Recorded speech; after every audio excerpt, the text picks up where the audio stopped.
maybe part of the rejection sensitivity is that tendency to just reflexively interpret something as a negative because we actually don't have time to process and think through what might really be going on before the next bit of information hits us. You're listening to Parenting with Impact, a podcast for parents like you, raising complex kids to become capable, independent adults, even in this complicated world. Each episode brings expert insights and real-life strategies to help you parent with confidence, calm, and clarity. Here are your hosts, Elaine and Diane. Welcome back, everybody, to another conversation in the Parenting with Impact podcast. I am here today with I'm going to say dear friend, because we're getting to that age where we can't say old friends anymore, but with our dear friend, Rick Green. And you may know him from so many different places. Right now, the best way to find him is on rickhasadhd.com, his website and his YouTube channel and his funnies. We'll talk more about it later. But Rick is one of the quintessential interviewers in the world of ADHD. And with his comedic background, he brings insightful, conscious conversation and just the right dose of humor to understand ADHD and all its vagaries and all the things that come with it. Right? Yeah. It's complexities. Thank you. That's lovely. It is all the complexities. So welcome. I'm thrilled to have you. And I get you all to myself. Diane's got something going on today. Ava's got something going on today. So we're going to tackle a topic that I'm going to introduce and then let's see where we go with it. Okay. The topic is rejection sensitivity or rejection sensitivity dysphoria, RSD, which has become increasingly discussed in the realm in ADHD circles in the last number of years. There's not a ton of research on it, but what research there is correlates it very strongly with ADHD. I have some philosophy or theories about it. I can't wait to hear yours. And it's a topic that comes up a lot, but again, also a lot of people don't want to talk about because there is a sparsity of research around it. But I saw that you in your newsletter did something about it. And so when I knew we were talking, I reached out to Rick and I said, hey, you want to talk about RSD? Absolutely. Yes. And then you said no, and I was so rejected. and so, yeah, we have the YouTube channel, and we're supported by our patrons through Patreon. And we have chat rooms where they're interacting, talking a wide range of topics, pets, and you name it. Anyway, one of the things that's come up and people have glommed onto or jumped on board or just gone, oh, wow, this is so me, is rejection sensitive dysphoria. And as you say, it's not an official diagnosis yet. It may just be part of ADHD, but I think it probably applies to anyone with autism as well. And that's another whole topic of the autism, ADHD, where it's both, which I think I probably have. I have a degree in science, so, there you go. And so the question becomes, why do we have this strong reaction? People are saying they're physically painful. And I think there's a bunch of reasons for it. One is we get a lot more rejection. We get a lot more negative messages. I've forgotten the doctor's name, but his study suggested we hear 20,000 more negative statements directed at us, feedback, than our peers, than our non-ADHD peers, the neurotypical ones. What's the time frame on that? Just got to know. Over childhood, through your childhood, yeah. Let's pull back 1 second. So rejection-sensitive dysphoria, RSD, is what? First, let's define it. It's an extreme reaction to any kind of rejection, threat. It can even involve that there's no intention to be rejecting or negative or hostile, but it's taken that way. So there's a hypersensitivity. It's like being bruised on your finger, which you don't normally notice. But now you bump it and it's ow, ow. So everything hurts more. Everything is more serious and more depressing, and that's part of I think of the emotional roller coaster of ADHD, the crashing. And they said this about me, and it's like being a teenage girl, drama queen squared. It's like add that up.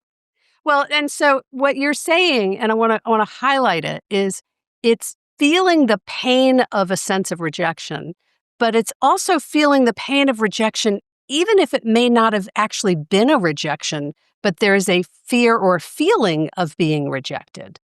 Right. And so it's not just when your friend says, I don't want to sit next to you, but it's when I bet my friend isn't sitting next to me because they don't want to. Right. Right. It's the stories. Or we could use more chairs. I guess nobody wants to sit near me. It's like, what? So that's the challenge with it is it's part of it is perception, but we can all have that brief thought. It's that it becomes crippling, it becomes paralyzing. And you end up shutting down. You don't know what to say. Most people, if they're being harangued by a stranger or by anyone, especially actually a loved one, it's kind of confronting and it's hard to think straight. This happens all the time. And it ends up, if you can't handle rejection, are you going to ask people out? Are you going to take risks? Are you going to try new things? Are you going to change jobs? The rejection can be so strong. You either you just become a people pleaser or you shut down. There's fight, flight, fawn, and faint, and it's either faint or fawn, and just go along and never suck it up and don't let anyone know. But you're mortified, and I know a couple of people who have that where someone will say something and that's it. They're gone for the evening. So what we're understanding in recent years is that this tendency to be really hypersensitive to a feeling of rejection is very common in the ADHD community. Yeah. Right? And to Rick's point, it can show up in a lot of different ways, and it's got a lot to do with perspective or with perception, with how people perceive they're being interpreted. And then there's the story. But because we're more likely to experience actual rejection, redirections, there's this tendency to begin to interpret a lot of the stimulus coming towards us in life as a rejection, whether it's intended to be or not. Is that accurate? Yeah. And I think we all do that. Neurotypical person does something goofy in class at one point to get a laugh and it doesn't go well. That doesn't affect the rest of their life for months. From that point on, they're not creating a huge story. So that's the issue. It's an overreaction, and it's so painful. That's the term people use. It's physically painful. My chest hurts. I thought I was having a heart attack, and so on. So it's severe, and so this is not just embarrassment, folks. What we're saying is that people have a physiological response to a sense of feeling rejected. Right. If you're with a bunch of your girlfriends, and somebody takes a shot at you, it'll say, ouch, but you laugh it off. Whereas this is the inability, because with ADHD, it's always now, right? So there's no real perspective. There's no, this is a friend. They're going to be in my life for years. It's just right now, they said this. And when you've had so much rejection over your life, you can understand why you tend to be overreacting. And I think it's enhanced by the fact that there is so much anger in the world today. We're being constantly pumped up. Even the Weather Channel says the stuff about big storm, tornado or earthquake destroys. Where is it? It's on the other side of the planet. And it was a 6.1, but they have shot of stuff falling off of shelves at a 7-Eleven. And it's like, this is not news, but it's dramatic and it's shocking. Every incident of road rage now, it's on YouTube. You can find them and watch 10 in a row and see if it doesn't change your view on people. And so what you're speaking to, it almost sounds like is this underlying tendency towards catastrophizing. Yes, absolutely. And it's easy to be, the overwhelm partly also just comes from the amount of stuff that's coming at us. And I always advise people, turn off the news, take a break from your phone, because used to have the nightly news. Now we have 24-hour news, and no matter what happens, this just happened. Well, it's not. This just in is breaking news. Break. Yeah. The other thing that's happening is politically, it's become this overwhelming your opponent with accusations and misinformation is a really powerful rhetoric tool, It's rhetoric. It's called the Gish Galob. And it's after this televangelist, last name Gish, who would defend creationism. And the way he did it was by, well, what about this? And what about that? And what about this? And what about that? And so you have politicians now who are, oh, they're this, and I'm working on that, and there I was that. And it just, there's no time to react to anything. They just spew for my 5 minutes. Spew, spew, spew. None of it can be fact checked. Your turn. How do you react? So you're so there's pumped this deer in the headlights energy that we're living in this world where there's so much information happening all at once and coming at us. And it's really hard to process it. And so we have a tendency to put this lens on it that processes it in a way that puts us in a negative light. And the media's changed and everything's changed so that it's the broken telephone, but there used to be newspaper editors and reporters and magazine editors who would, they found cold fusion, unlimited energy. It's like they reached a certain point where for a millionth of a second, they actually achieved the breaking point. Great. But the headline makes it sound like, boy, next week we'll be able to use all the electricity we want. And rarely does the payoff in the video or in the news item or whatever it is match the reality. It's always edged and so on. Anyway, the effect is our cortisol levels are constantly pumped up, and people are not sleeping well, so they're tired. It's hard to focus. And ADHD is not just difficulty, as you know, managing our attention and restlessness, but also managing our emotions. So there's so much happening. Reality TV, which has nothing to do with reality, but kids are modeling their lives on it. I saw a statistic. Half of teenagers, their career goal is to become an online influencer on Instagram. Half of kids. Well, okay, so devil's advocate. Yeah. In my day, half wanted to be a, superstar or a baseball player or is that so uncommon for people to look at the people in the public domain and say, that's what I want to do? No, it's not. I mean, we all have heroes growing up, but it's not. I grew up on Monty Python and the Marx Brothers, so that's what I wanted to do and ended up doing. You did, right? Yeah, it worked out great. But an influencer is just, you're trying to sell stuff and promote stuff. It's like, and what do we know about you? We were in a restaurant yesterday and we had lunch with the kids, went on for a good hour and a bit. And there was a woman next booth, beautiful, made up, just scrolling. And I happened to catch a couple of times because the way she would move her screen, which my eye would be drawn to. And there were videos of women, beautiful women, long hair going. And she was like, what? It's like, oh my God. Anyway, I feel like we're bombarded with stuff and it's so immediate. Everything is so immediate. So we're going to take a quick break and we're going to come back and talk a little bit about how to navigate some of this. All right. Good. Okay.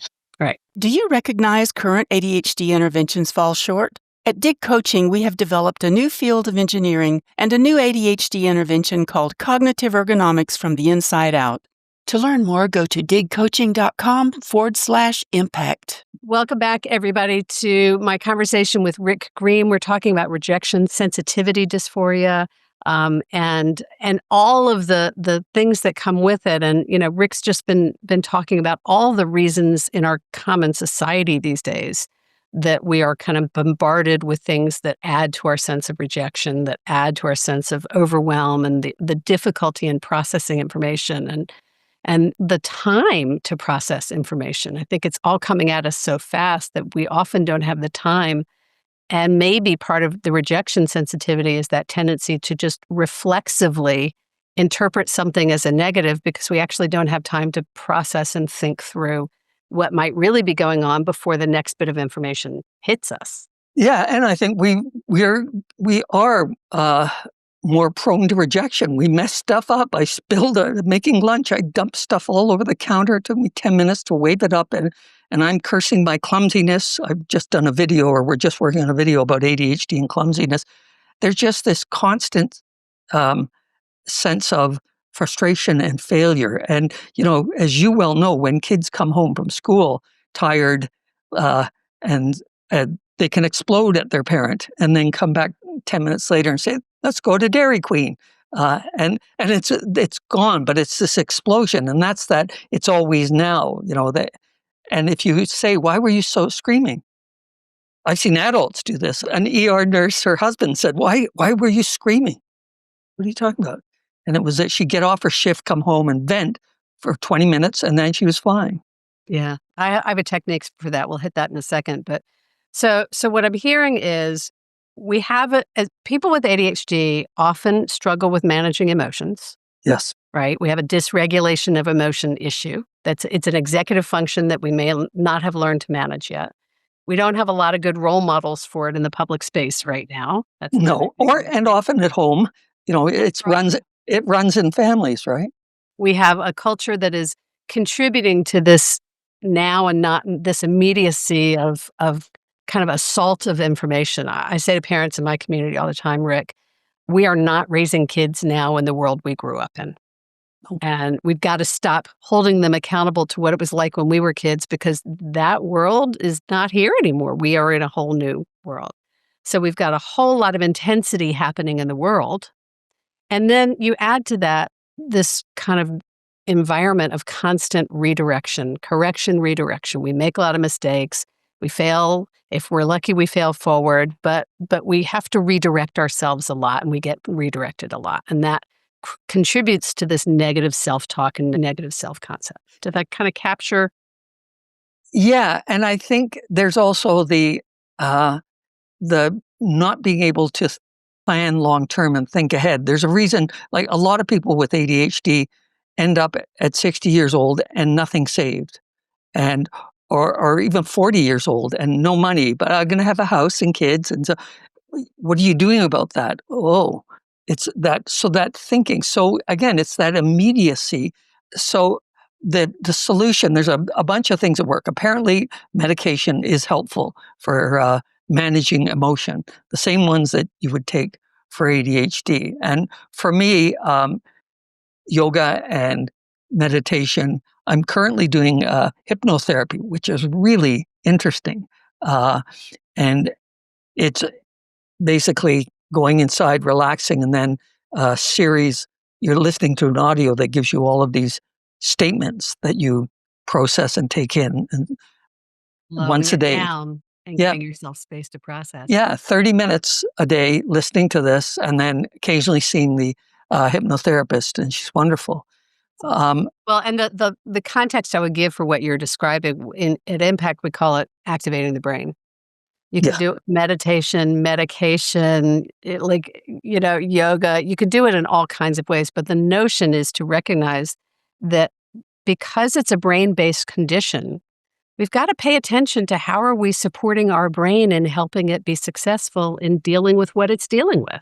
Yes, and also just recognizing this is what's going on, that not everybody else is. I think that's why it's caught on so much is, everybody doesn't have this where they're shut down for life over whatever, over some reaction or rejection or anger that comes at them.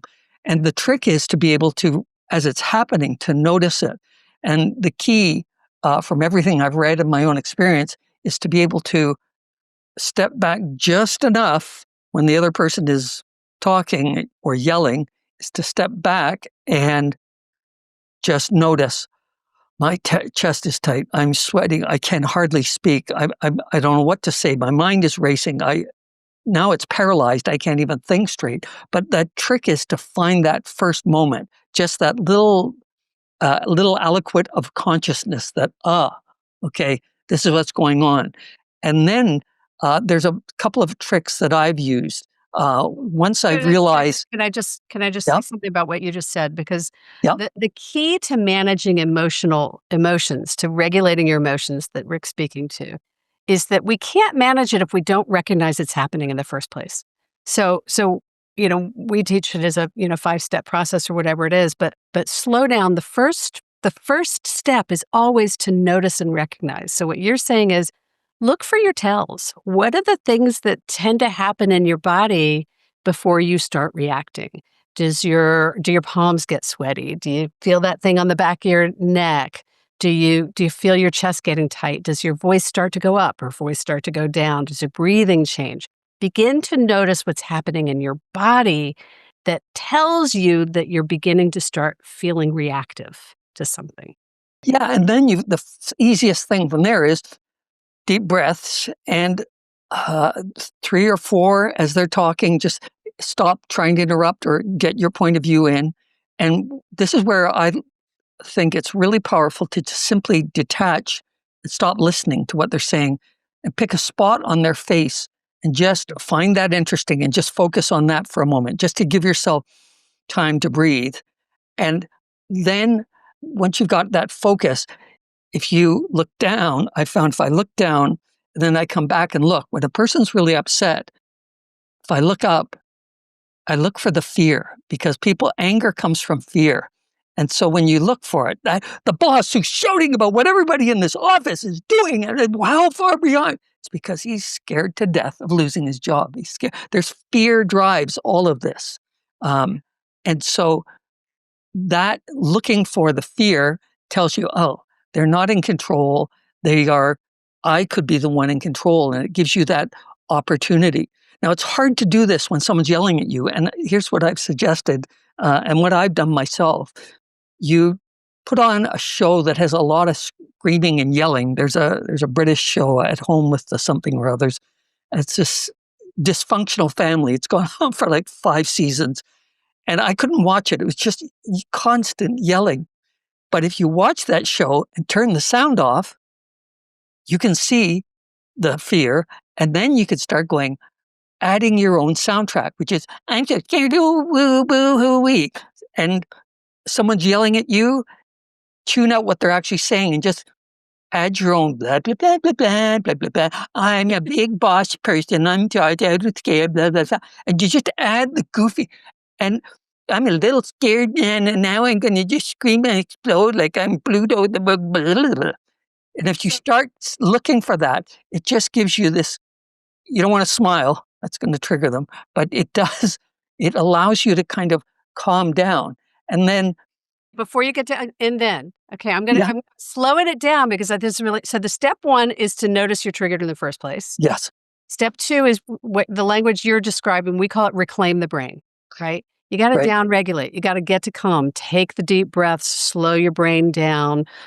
What you just described, making silly voices in your head almost sounds like what they used to say when you were talking to a group is imagine them all in their underwear. Yeah. Right. But then I get excited, It was very awkward. So reclaim the brain and then what you're saying is begin to change the story in your head. Right? You've got a story that's, oh my goodness, they're coming after me. And when you reclaim your brain, you can begin to say, wow, they're really afraid. They're really scared. They're really having a hard time. They're really angry. But it takes it from it's about me to making it be about them again. Is that correct? Yeah. And they're using this anger because they know it'll work on me, because they're manipulative, because they're family or friends or your boss. And that's how that boss operates. And not just with you, with everybody. Right? Yeah. And then you can come back with responses. And there's a guy named Jefferson Fisher, who's wonderful. He's a trial attorney. I follow him on, I guess it's Instagram. And he has a whole bunch of suggestions about what to do when you're under attack, especially from narcissists, but from anyone. And the most powerful thing you can do is silence. Mm-hmm. Just let it hang for 20 seconds. And that person, especially if you're in a group and everybody, all the power goes from this person all over to you, just you listening. And so we're vegan. We're leaving a party and some smart guy goes, well, I hope you don't pass out on your way to your car if you have enough strength. And it's like, yeah, Arnold Schwarzenegger's a vegan. Jackie Chan's half the Tennessee Titans are vegan. The world's strongest man, Patrick Bubelin, whatever, vegan. I'm as strong as an ox because they're vegans too. But anyway, so I could come back with all kinds of stuff, and I just bit my lip. It was so unlike me. then, of course, the other thing you do is when someone's ranting is just, wow, I can see you're upset. Anything else? Well, God, yeah, wow, that's not, and not, you're right, that's bad. It's just, this is really upsetting you, isn't it? Anything else? And what else? Is there anything else? You just keep asking until anything else? They got nothing else. And so letting them out, again, this is hard to do when you're prone to rejection sensitive dysphoria, but it is something you can practice with a friend.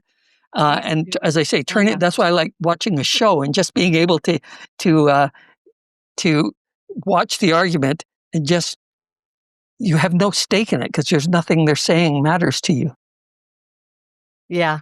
I used to do, for those of you who have kids who have a tendency to be on the negative side and they come home complaining about everything, I used to do exactly what Rick was saying. It's like, really? Wow, what else? What else? What else?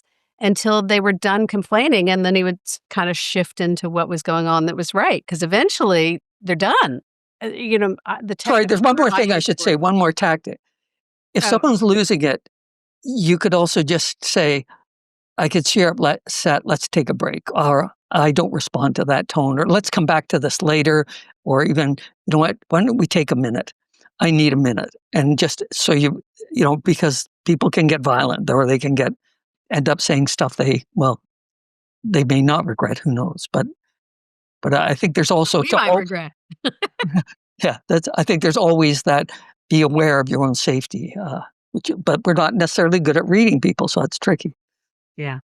So, we started off talking about rejection sensitivity and ended up in this conversation about like all of the things in the modern world that can really trigger us, and that it's perfectly reasonable in some ways to feel like it's targeted at us if it actually is targeted at us. And then there's that added tendency to make us think that it's about us, even if it's not, right? So we've got to look at, is this really true, is one of the questions, right? Because so often in the past, it was us. It's right. we did forget, we did lose, we did whatever. And then what I hear you saying is that once you recognize, oh, I'm starting to become reactive here, it can stop the spiral of going down into that rejection sensitivity by stopping the spiral, kind of down-regulating, reclaiming the brain, and making up a new story about what's going on instead of that tendency to default to a story that really just aggravates and makes things worse. Yeah, the catastrophizing was, I do that all the time. You still can slip into that. It's like, what's the worst that could happen? And I've learned to go, what's the best that can happen? So my daughter's just bought a condo. It's a huge investment. She's terrified. She shouldn't be. She's an amazing person. Service director for a major airline, handling 300 passengers at once. But she's always, what about this and what about that? And it's like, well, we'll deal with that. We'll handle it. And so it's that phrase of what's the best that could happen is the phrase I often think is the one to remember. I love that.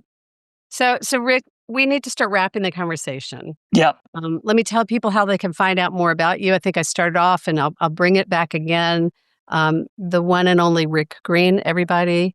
You can find him at rickhasadhd.com on his website. The biggest place is go to YouTube, Rick Has ADHD. There's so many great resources. If you do not already subscribe to the Friday Funnies, it is one of the things I look forward to every week in my week. And it is a constant conversation amongst my family group chat, by the way. Yeah. So you can get the Friday Funnies, subscribe to the newsletter, all of that at rickhasadhd.com. If you want to support the work that they do, Patreon is a great place to do that. And I cannot encourage enough the amazing resources and in terms of how to live and thrive with life with ADHD. And that YouTube is so important for us because when we started our documentary, ADD and Loving It, which was running on PBS, sustained us for 4 years, 5 years. And then we had a shop and all sorts of things. And now it's really just the channel. So that's the make or break. And it's, you must get this too, where you'll give a talk and people say, oh, that was so valuable. I got more out of that than 12 sessions with a therapist. And it's like, yeah, right. And how much did you pay for the therapist? $12,000, whatever. It's like, Anyway, it's funny. Yeah. Yep. Support the content producers, folks. That's Yes, the subliminal message here. yes, Because a lot of us are out here doing really powerful work, and it's hard to keep doing it for free the way that we all yeah, do, yeah. and Well, we do it people, because it's important and we love it. yeah, yeah, absolutely. But it has to be sustainable at some point. And that phrase, every time I hear, I don't know how I can ever repay you. It's like, I know. I got some ideas for you. Yeah. So Rick, as we wrap up this conversation, is there anything you want to highlight that you've hit that you want to like really double click on for people, or is there something we haven't talked about that you want to share before we wrap? I think the biggest thing, and this may just be me lately, just because of what's happened uh, in the last little while in the news and around the world, and is to turn off the news. You've got to protect yourself. Um, people say, "Oh, I can't watch horror movies." They're embarrassed by that. "Oh, I can't watch scary movies." My take on that is, how can somebody enjoy watching a horror movie with gore and blood and fright? Like, there are so many other things you could be putting into your brain that are so. And I'm going to give you a quick recommendation. Okay. This is, I think, was the most wonderful read I've had in ages. It's called Humankind by Rutger Bregman. He's a Dutch historian, and he takes apart all of the legendary stories. The famous the what's it called, the electric shock therapy, and you could turn anyone into a Nazi torturer within 5 minutes just by having somebody in a lab coat say, "Keep pushing the buttons," and sending electric shocks to the person scream. Was completely wrong. Completely, the results were faked, but published. The press ran with it. The guy who came up with it later admitted, yeah, it was nothing. Now, fake news is an old story, is what Yeah, well, it's back in the day, and what's the other one, Kitty Genovese, the news, the woman who was murdered on the streets of New York in the early 60s, and 32 people watched. No, 32 people were questioned by police. One or two people figured out what was going, and she actually died in the arms of a friend. Anyway, bottom line, what's the point that you're saying here? the point of all this is that the world is not as bad as you think. That there are people out there you have to protect yourself from, and nasty and gossipy and sabotaging your career. But by and large, people mean well. They just do. They want to do well. It's in human nature. And that book, I love it because it shows through archaeology even how we've always been wired this way. So I think that the thing is to take a break and just, it's easy to read what's going on in the world and be frightened. It's like, I can just go and look out the bathroom window at the trees out the back. It's okay here, and we need to keep doing that, getting out in nature and so on. Beautiful. So as we wrap this conversation, is there a favorite quote or motto that is coming to you in the moment? It's not about you, it's their stuff. Yeah. It just, someone who's holier than thou isn't just holier than thou with their daughter or their sister. It's everybody, right? And that's their burden to carry. I love that. I appreciate that. My version of that is maybe not quite so clean, so I'll clean it up to say other people's stuff is their stuff. I don't usually say it with the word stuff. Yeah. No. Yeah, like other people, when people are having a reaction and you're reacting to it, it's their story. And you don't have to bring your story into their story, is what I'm saying. No, exactly. Yeah. It's easy to do it. It's natural to do it. But it's not helpful. Okay, we gotta wrap this. I hate to do it because Yeah, me too. Out for hours. But everybody, my guest has been Rick Green, the one and only Rick Green. Rick has ADHD.com and YouTube and Patreon are where you can find him. One of the greatest leaders in the ADHD community in terms of really identifying the solid resources and interviewing people who really understand what they're talking about. Thank you. And demystifying it in a way that really helps people understand. So thank you for your work. Thank you. Thank you. Before we go, just one moment. To those of you listening, take a moment and check in with yourself. Slow it down. What are you taking away from this conversation?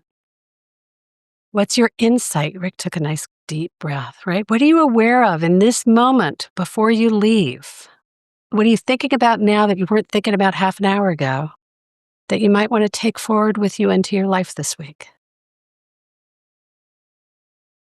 And as always, my friends, thank you for doing what you're doing for yourself and for your kids, for tuning in, listening, becoming the conscious parents and providers that our kids really need. At the end of the day, you make an extraordinary difference. Take care, everybody. Lovely. Have a great week. You've been listening to the Parenting with Impact podcast with Elaine and Diane. For more information on the Impact Parents community or to join Sanity School for Parents, please visit impactparents.com. If you like what you've heard, please share this podcast with friends who need similar guidance and subscribe wherever you listen to podcasts.